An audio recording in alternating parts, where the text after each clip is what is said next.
Bismillahirrahmanirrahim. Assalamu alaikum. My name is N.A KHATRI and you're watching my one more video.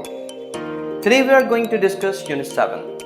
I hope that you like my videos and you're watching them and you're enjoying the videos as well. Today I'm going to discuss something different.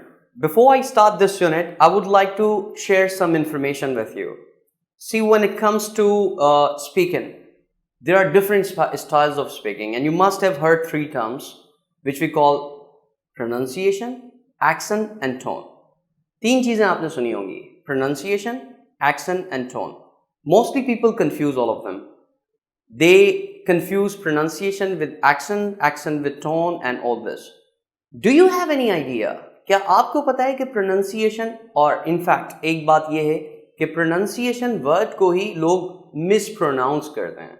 इसको लोग pronunciation कह रहे होते हैं. ये word pronunciation नहीं होता, ये प्रोनाउंसिएशन होता है.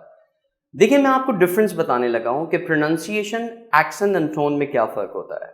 ये तीन बेसिक चीज़ें हैं. आप एक बात से अग्री करेंगे कि जब भी किसी लैंग्वेज को अगर उसी के अंदाज में बोला जाए तो उस लैंग्वेज का चार्म बढ़ जाता है और वो लैंग्वेज थोड़ी इंटरेस्टिंग लगती है, सुनने में अच्छी लगती है, कानों को भाती है. प्रोनाउंसिएशन क्या है? Pronunciation is a way you speak or read a word. एक लफ्ज़ को आप कैसे पढ़ते हैं, आप कैसे बोलते हैं, ये pronunciation कहलाती है. For example, एक word है TOMB. Normally हमारे यहाँ ये practice है कि लोग इसको tomb पढ़ते हैं, TOMB, tomb. याद रखिए, the right pronunciation of this word is tomb. अगर मैं आपको आसान तरीके से समझाना चाहूँ तो पढ़ते वक्त इसकी स्पेलिंग हो जाएगी TOOM, टूम. हम बच्चों को क्या पढ़ाते हैं? Tom of कायदे-आज़म. टीचर्स हमारे यहाँ, देखिए, एक बच्चे की प्रोनाउंसिएशन डेवलप कैसे होती है. सबसे पहले what you here you speak. आप जो सुनते हैं वो आप बोलते हैं. अगर आपने सारी जिंदगी टॉम ऑफ कायदे-आज़म, टॉम ऑफ कायदे-आज़म सुना है तो आप डेफिनेटली जब आप बोलेंगे तो आप भी टॉम ऑफ कायदे-आज़म कहेंगे इसको. ठीक है. तो प्रोनाउंसिएशन को इम्प्रूव करने के लिए आज तो बहुत सारी टॉकिंग डिक्शनरीज मौजूद हैं जिसको आप सुनकर वर्ड्स की प्रोनाउंसिएशन को अपनी बेहतर कर सकते हैं. पहले ये होता था, ये फैसिलिटीज़ नहीं होती थी, तो उसके लिए इंटरनेशनल फोनेटिक अल्फ़ाबेट सीखने होते थे. आपने देखा होगा डिक्शनरी के अंदर कुछ सिंबल्स बने हुए होते हैं. वो सिंबल्स असल में उस वर्ड की प्रोनाउंसिएशन बता रहे होते हैं. तो आज आपके पास बहुत सारी ऐप्स ऐसी मौजूद हैं जिनके अंदर आप वर्ड लिखें, वो बराबर में उनके एक स्पीकर का निशान बना हुआ होता है, एक स्पीकर की पिक्चर बनी हुई होती है. आप जैसे ही उसको टैप करते हैं तो वहाँ से एक आंटी बोल रही होती है उसकी प्रोनाउंसिएशन को. ठीक है. तो इस तरह के बहुत सारे ऐसे वर्ड्स हैं जो हमारे यहाँ लोग गलत प्रोनाउंस करते हैं. तो अपनी प्रोनाउंसिएशन को बेहतर के लिए आप इन टॉकिंग डिक्शनरीज का इस्तेमाल कर सकते हैं. ठीक है. दूसरे नंबर पर आता है accent. Accent is how you speak a sentence. आप एक सेंटेंस को कैसे अदा करते हैं. Like, you know, if there are 20 people sitting at a place, they all can have a different accent. अगर एक जगह पर 20 लोग बैठे हुए हैं, उन सब का अलग अलग एक्सेंट हो सकता है. आपकी मदर टंग जो होती है उसका आपके एक्सेंट के ऊपर बहुत ज़्यादा असर होता है. कैसे होता है? ठीक है.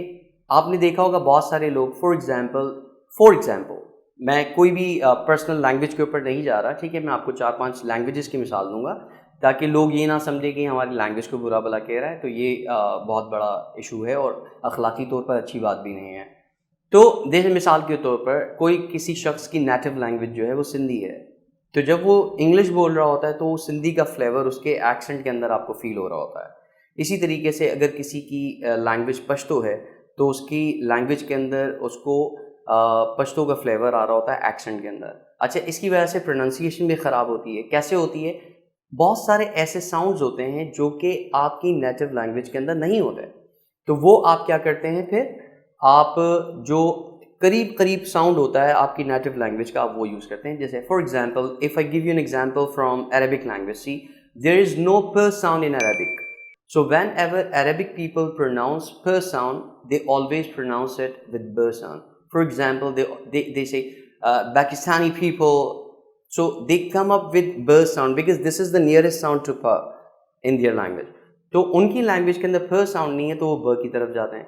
इसी तरीके से कुछ लैंग्वेजेस जैसे पश्तो, बलोची, इनके अंदर फ साउंड नहीं होता, तो वो क्या करते हैं कि फ साउंड को प के अंदर प्रोनाउंस करते हैं या कंफ्यूज करते हैं प को फ के साथ या फ को प के साउंड फ साउंड के साथ. तो इस वजह से जैसे फ्लावर है उसको वो क्या कहते हैं, फ्लावर। इसी तरीके से कभी कभार फ वाला जो साउंड होता है उसको फ वाले साउंड के साथ कह रहे होते हैं। ये तो दो चीज़ें आपको समझ में आ गई कि आप एक लफ्ज़ को कैसे अदा कर रहे हैं और आप एक जुमले को कैसे अदा कर रहे हैं। लफ्ज़ को अदा करना प्रोनाउंसिएशन है, जुमले को अदा करना एक्शन है। ठीक है, प्रोनाउंसिएशन का दुरुस्त होना ज़रूरी है, एक्सेंट का कोई मसला नहीं है। आपकी बात सामने वाले को समझ आनी चाहिए, लेकिन अगर आप वर्ड को मिस प्रोनाउंस कर रहे हैं तो शायद आप जो बात कहना चाह रहे हैं सामने वाले को समझ में ना आए। ठीक है, इसी तरीके से एक चीज़ होती है tone. Now what is tone? Tone is how you express a sentence. Tone always tells you the mood of the speaker. एक स्पीकर का मूड बता रहा होता है, जैसे आपकी सेंटेंस की अदायगी कैसी है। फॉर एग्जाम्पल, अगर आप गुस्सा कर रहे हैं तो आपके जुमले से पता चलना चाहिए कि आप गुस्सा कर रहे हैं। This is the way you are doing this. मेरे जुमले से आपको पता चला कि मैं गुस्सा कर रहा हूं किसी के ऊपर, तो ये मेरा टोन बता रहा है आपको। Similarly, if I am requesting someone, my tone will say, "Can you please help me out?" My tone is telling you that I'm requesting someone. Now see, ये वाला जो tone होगा ये आपको जज करना है मैं क्या कह रहा हूं। When you listen to that person, you need to write everything down, and when you write it down, kindly send it to me as well. इससे पता चल रहा है कि शुरू वाले मेरे दो जुमले थे उसके अंदर मैं किसी को अपनी बात समझा रहा हूं। ठीक है, मेरा जो टोन था वो एडवाइजरी था, ये सजेस्टिव था, और बाद वाला जो आखिरी जुमला था उसके अंदर मैंने रिक्वेस्ट किया। तो आपका टोन टैली करना चाहिए, ठीक है, आपके मूड को, आपके एक्सप्रेशन को। ये तो इंशाल्लाह इसके ऊपर हम एक अलग यूनिट बनाएंगे, सिर्फ आपके थोड़ा सा दिलचस्पी के लिए और एक नॉलेज शेयर करने के लिए आपके साथ ये इन्फॉर्मेशन शेयर की। अब आते हैं अपने असल टॉपिक की तरफ, विच इज़ टाइम। एक बहुत इंपॉर्टेंट टॉपिक है कि टाइम अगर हमें बताना हो इंग्लिश के अंदर हम किस तरीके से बताते हैं। देखें, before I go to time I tell you there are two ways of telling time. One is analogue timing, second is digital timing, right? Analog timing is what? Analog is what we are going to discuss, and digital is what? जो आप normally use कर रहे होते हैं, और आसान तरीका भी है, मैं वैसे ही जनरली आपको बता देता हूं। जैसे देखें, मैं कहूंगा it's 7:05, it's 7:07, it's 7:10। नॉर्मली जो डिजिटल घड़ियां होती हैं उनके अंदर हम ये बता रहे होते हैं, ठीक है, और अमेरिकन ज्यादातर डिजिटल टाइमिंग ही बता रहे होते हैं, डिजिटल टाइम को एक्सप्रेस करते हैं। 7:20, it's 7:50, it's 7:30, just like this. Analog time क्या होता है? Analog time हम किस तरह एक्सप्रेस करते हैं? I'm gonna tell you, but before that, you need to learn how to ask time to someone. If you are asking someone, you will say, "What time is it?" Now this is the way you are asking a question. See? और या दूसरा तरीका है, "What's the time?" अब आप time पूछ रहे हैं कि वक्त क्या हो रहा है। तो एक तरीका क्या है इसका बताने का? It's मिनट्स बताएंगे आप, इतने मिनट्स फास्ट, या फिर लगता है 2, फिर आप बताते हैं आवर। एग्जाम्पल आएगी तो आपको समझ आ जाएगा। देखें, इट्स 11:25, क्या मतलब है इसका? 11:25 मिनट हो रहे हैं, और मैंने फास्ट का वर्ड यूज किया, ठीक है। फिर आ जाएगा इट्स 5:08। अब देखें, मैं कह रहा हूं इट्स 5:08 का मतलब है 8 बजने में 5 मिनट कम है। आप चाहें तो इसको ऐसे भी कह सकते हैं, इट्स 55:08। दोनों तरीके सही हैं। तो अब 2 और जो पास्ट है उसका डिफरेंशिएशन कैसे होता है वो मैं आपको बता रहा हूं, ठीक है। ये देखें, ये घड़ी को अगर मैं आधे हिस्से में इसको स्प्लिट कर दूं, यानी this clock is split into 2 parts, then this part is past, और फिर यहां से 2 स्टार्ट हो जाता है, ठीक है। यानी कि अगर यहां पर है बड़ा वाला कांटा, ठीक है, इसको क्या कहते हैं ये भी मैं आपको बताऊंगा कि कांटे को क्या कहते हैं, ठीक है, इंग्लिश में। अगर ये यहां पर है तो हम कहेंगे 10:08। अगर ये यहां पर है तो हम कहेंगे 20:08। लेकिन अगर ये यहां पर है तो हम देखिए क्या कहेंगे, 25:08। सॉरी, 25:08 का मतलब है 8 में 25 कम है, और अगर 9 में 25 कम होंगे तो आप क्या कहेंगे, 25:09। क्लियर हो गई? अच्छा जी, फिर इसके बाद ये वाला हिस्सा चलेगा 2 के साथ और ये वाला हिस्सा चलेगा पास्ट के साथ। तो अब हम ये डिस्कस करेंगे कि 15 मिनट को और किस तरह से बोल सकते हैं, आधे घंटे को और किस तरीके से बोल सकते हैं, ठीक है। तो ये देखते हैं हम अगली स्लाइड के अंदर, ठीक है। यहां पर मैंने जो नॉर्मली टाइम के साथ चीजें इस्तेमाल होती हैं, जो टर्म्स यूज होती हैं, वो मैंने नोट्स की एक हेडिंग के साथ यहां पर दे दी हैं। सबसे पहले हम यूज करते हैं इट्स 8 o'clock। आपको ओ क्लॉक का मतलब पता होना चाहिए। नॉर्मली लोगों को नहीं पता होता। अगर आप किसी से पूछेंगे ओ क्लॉक का क्या मतलब होता है, वो कहेगा ओ क्लॉक होता है, इसका कोई मतलब नहीं होता, ठीक है। लेकिन अगर आप देखें ओ के ऊपर हम अपोस्ट्रोफी लगाते हैं, फिर क्लॉक लगाते हैं, ठीक है, क्लॉक लिखते हैं।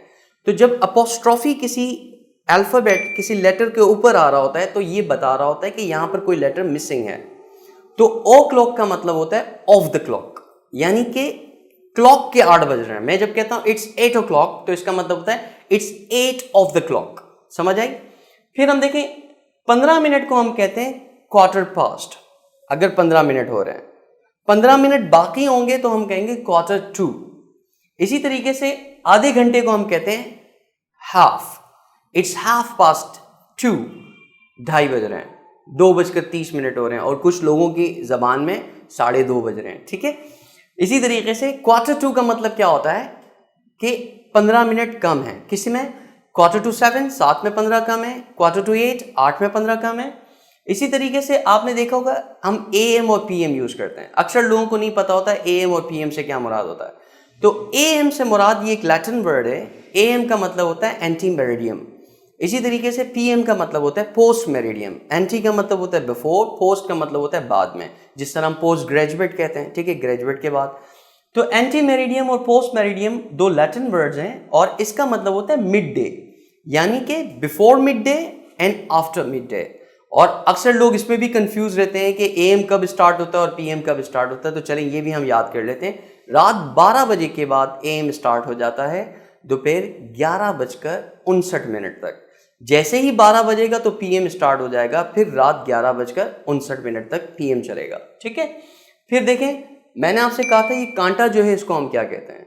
तो देखें, जो कांटा होता है उसको हम आवर हैंड कहते हैं। इसी तरीके से घंटे वाला छोटा कांटा उसको हम आवर हैंड कहते हैं।